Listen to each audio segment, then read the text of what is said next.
Hello বন্ধুরা, আসসালামু আলাইকুম। সবাই কেমন আছো? আশা করি সবাই ভালোই আছো। আজকে আমরা সব বন্ধুরা মিলে এসেছি নারায়ণগঞ্জ ঢাবা খানপুর শাখাতে। এখানে আসলে আমরা শুনেছি পাকিস্তানি পেশোয়ারি কিছু খাবারের আইটেম এখানে পাওয়া যায়, তাই আমরা সব বন্ধুরা মিলে আসলাম এখানে খাবার ট্রাই করতে এবং খাবারের টেস্ট কেমন সেটা জানার জন্য। এর আগে আমরা ঢাকা পেশোয়ারানে গিয়েছিলাম, সেখানকার খাবার আমাদের কাছে খুবই মজাদার এবং ভালো লেগেছিল, তাই আমরা আসলাম আজকে নারায়ণগঞ্জের এই ধাবাতে, যেখানে সেম পেশোয়ারানে যা যা পাওয়া যায় এখানেও সেম প্রায় সেই সব কিছুই পাওয়া যায়। প্রথমেই আমরা ওদের কাউন্টারে আসলাম। এখানে আমার বন্ধু অন্তর আছে। আমরা আসলে দেখছি এখানে যে মেনু কার্ডটা, এখানে কি কি পাওয়া যায় এবং এখানে হচ্ছে ওদের যে রান্নাঘরটা দেখা গেল, এখানে ওরা সবার সামনেই ওপেনলি রান্না করছে, তাই খাবারগুলা ভেজাল মুক্ত হবে আশা করি।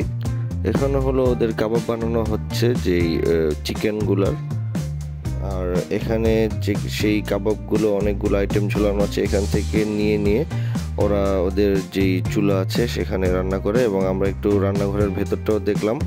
এখানে হচ্ছে নেহারি তৈরি হচ্ছে। আসলে আমরা যখন আসি খাবারের অর্ডার দিয়েছিলাম আমরা প্রায় 8:15টার সময়, এবং ওরা বলেছিল প্রায় ঘন্টাখানেক ওদের সময় লাগবে।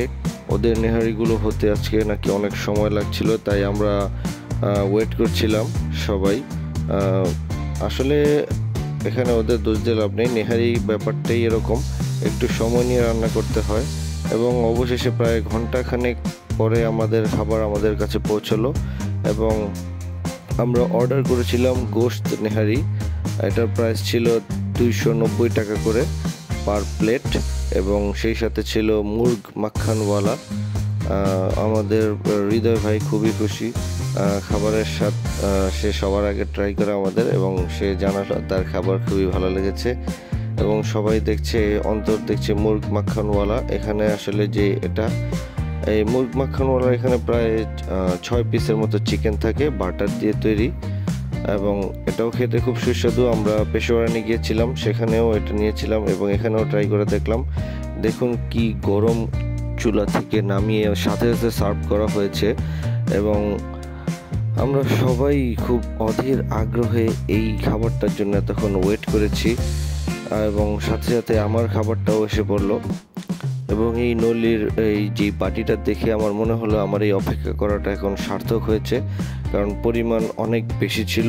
আর হলো আমাদের বন্ধু বিশ্বজিৎ, ওর জন্য আসলে আমরা তান্দুরি চিকেন নিয়েছিলাম, কারণ ও হিন্দু ধর্মের, ও নল্লি খাবে না আসলে, তাই জোর করে লাভ নেই। ও আমাদের সাথে জয়েন করেছে, এটাই আমরা অনেক খুশি। এই হচ্ছে নল্লির নেহারির সাইজটা, অনেক বড় একটা সাইজ। আসলে ক্যামেরাতে বোঝা যায় না, কিন্তু বাস্তবে আসলে খুবই বড়। সজীব খুব মজা পাচ্ছে, ফাহিমও বলছে না খাবার ভালো হয়েছে। আমরা খাবারের সাথে বাটার নান অর্ডার করেছিলাম, তাই সবাই রুটির জন্য অপেক্ষা করছিলাম, বাটার নান, এবং সেটার জন্য অপেক্ষা করছিল সবাই যে নান রুটিটা আসলে একসাথেই খাই। এবং বলতে বলতেই নান রুটি এসে বললো, এবং সবাই খাবারের উপর ঝাঁপিয়ে পড়লো ক্ষুধার্ত ভাগের মতো। তখন প্রায় আমরা আসলে খাবার অর্ডার দিয়েছিলাম রাত 8:15টার দিকে। আমাদের বলেছিল 1 ঘন্টা সময় লাগবে, কিন্তু আসলে একটু বেশি সময় লেগেছিল। আমাদের খাবার আস্তে আস্তে প্রায় 11:15টা বেজেছে, এবং আমাদের পরের যারা সিরিয়াল ছিল তারা সবাই চলে গিয়েছে, বাট আমরা অপেক্ষা করছিলাম আমাদের এই কাঙ্ক্ষিত নল্লি নেহারির জন্য। এবং আমিও ট্রাই করে দেখছি, হ্যাঁ খাবার খুবই ভালো, এবং যেই গোস্তগুলো ছিল নলির খুবই সফট, অনেক সফট ছিল, এবং ওয়েল কুকড ছিল সেটা। খাবার খুব ভালো, খাচ্ছি সবাই। আপনারাও চাইলে আসতে পারেন নারায়ণগঞ্জের খানপুরে অবস্থিত ঢাবা রেস্টুরেন্টে। আমরা নল্লি নেহারির সাথে আরও অর্ডার দিয়েছিলাম স্পেশাল লাচ্ছি শরবত, এবং এটার প্রাইস ছিল 130 টাকা করে। এই লাচ্ছি শরবতটা আমরা পেশোয়ারানিও অর্ডার দিয়েছিলাম, এবং এখানে যে দেখলাম যে দুইটা টেস্টের ভিতরে আসলে কোনো তফাৎ আছে নাকি।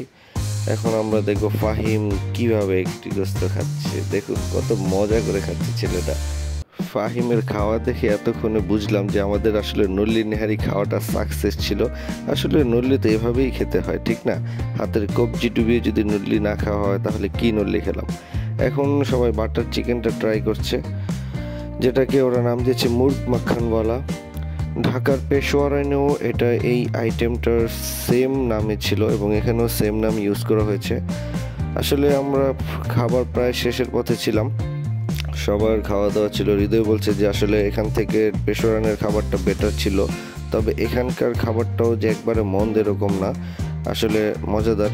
ফাহিম এখনও সেম এক্সপ্রেশন দিয়েই খাবার খেয়ে যাচ্ছে, হৃদয়ও খাচ্ছে খাবার। তাদের যে শেষ বাইটগুলা দেওয়ার ছিল সেগুলো দিয়ে দিচ্ছি আমরা, কিন্তু তখনও আমি লাচ্ছা শরবতটা ট্রাই করিনি, তাই এটাকে আগে একটু চামচ দিয়ে নাড়িয়ে দেখলাম যে এখানে আসলে দুধের স্বর প্লাস এখানে ছিল অনেক বাদাম, পেস্তা বাদাম, কাজু বাদাম, দই খুব ঘন ছিল এবং স্বাদ মাশাআল্লাহ ভালো ছিল।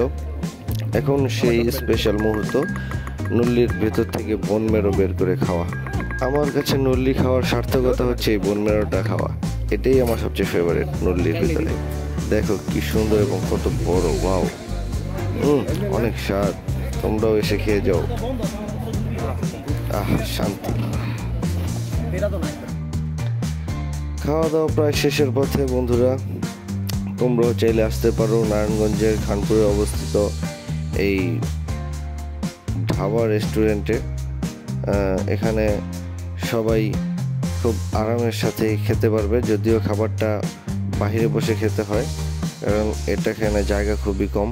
তো সবাই আশা করি আমাদের সাথে থাকবে, আমাদের ভিডিও দেখবে, লাইক করবে, কমেন্ট করবে। আল্লাহ হাফেজ।